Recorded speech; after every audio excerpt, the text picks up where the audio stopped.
एक general election हुए थे 1989 में, ये 9th लोकसभा इलेक्शन था, और उसका रिजल्ट क्या आया वो नीचे देखिए आप। तो उस समय गुजरात से कुल 12 लोकसभा सांसद जीत के गए थे भाजपा से, यानी भाजपा उस समय नील बटा सन्नाटा पार्टी नहीं थी, उनके पास 12 सांसद थे। अब ये आंकड़े क्यों हैं वो भी हम डिस्कस करेंगे। उससे आगे के पेज पे आइए, वो 12 लोग कौन थे, उनके भी नाम यहाँ पे, जो 24 उस समय सांसद होते थे गुजरात से, ये 24 की लिस्ट है। उससे आगे आएंगे तो हमको पता चलेगा भाजपा के गुजरात से सांसद ये जितने थे उनके सारे के नाम मैंने लिखे हैं, ठीक है। कच्छ में से बाबू भाई शाह थे, सुरेंद्र नगर से सोमा भाई पटेल थे, ठीक है। ऐसे ही राजकोट से वेकरिया शिवलाल नागजी भाई थे, है ना। और 24वां नाम आप देखेंगे काशीराम राणा, सूरत से, बहुत बड़े दिग्गज गुजरात के भाजपा के नेता थे।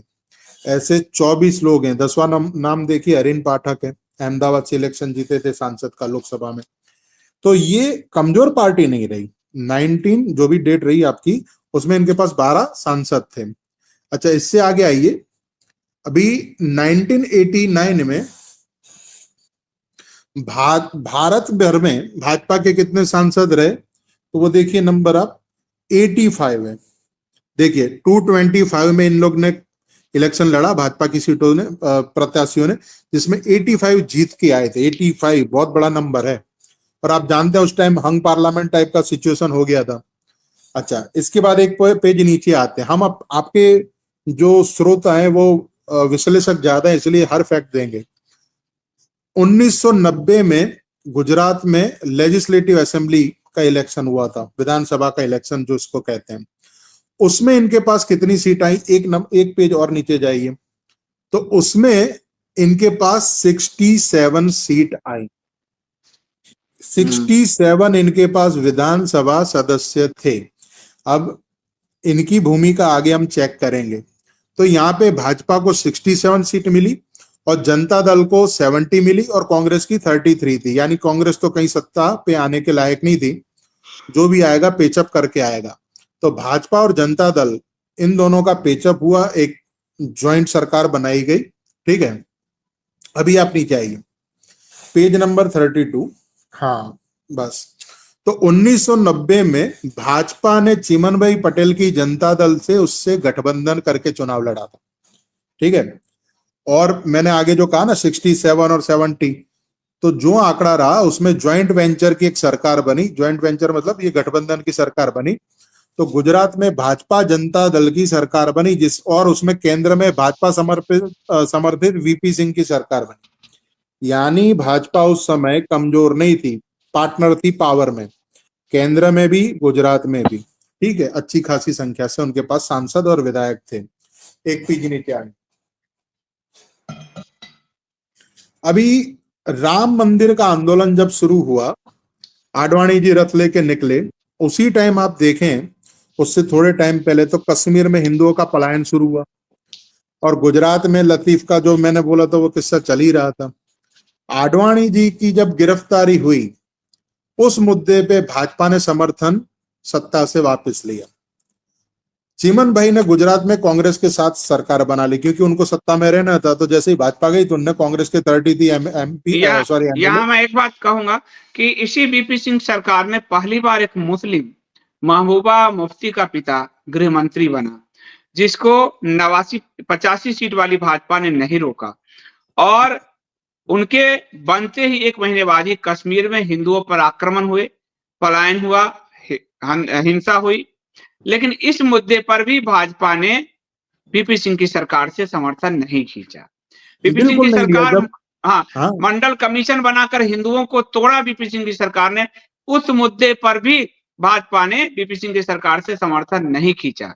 भाजपा ने समर्थन खींचा लाल कृष्ण आडवाणी की गिरफ्तारी पर।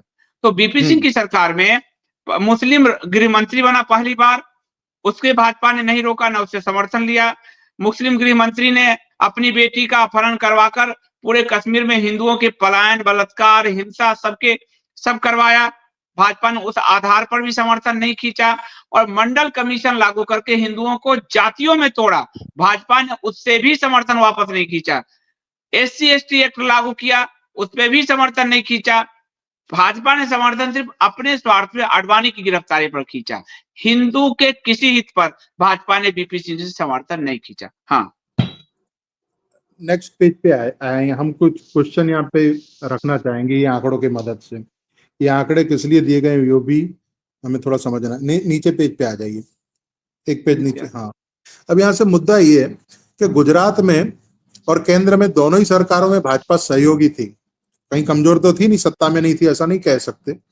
और केशुभाई पटेल चिमनभाई जो मुख्यमंत्री थे उसके बाद सबसे बड़े पावरफुल नेता होने की हैसियत रखते थे।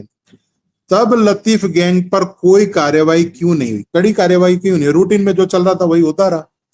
जो लतीफ गैंग पे सब इंस्पेक्टर की हत्या करने का आक्षेप था और राइट्स के अंदर उनके गैंग के लोग जो कर रहे थे छुरेबाजी वगैरह का आक्षेप था, उनपे भाजपा जब ज्वाइंट में सरकार रख रही है और केशुभाई इतने पावरफुल नेता हैं, उनकी सरकार में कोई कड़ी कार्यवाही नहीं हुई।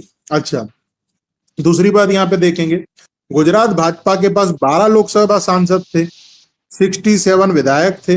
लतीफ के मुद्दे पे वो संसद में या तो विधानसभा में उन्होंने कोई आवाज नहीं उठाई। आप जानते हैं, हम जानते हैं, हमारे आपके बोलने से फर्क नहीं पड़ता।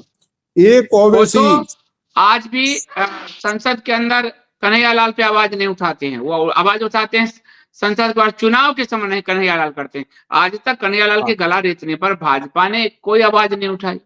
तो वही बात, तो वो पैटर्न फिक्स है भाजपा का। हाँ, जैसे वो नहीं था लतीफ का, इलेक्शन में तो चुनावी मुद्दा उठाएंगे, लेकिन सत्ता में आने के बाद लतीफ के ऊपर कोई बड़ा एक्शन नहीं लिया गया। अच्छा, कश्मीर में हिंदुओं का एक्सोडस हुआ या लतीफ के मुद्दे पे सरकार किससे समर्थन लेते तो ज्यादा उचित नहीं होता?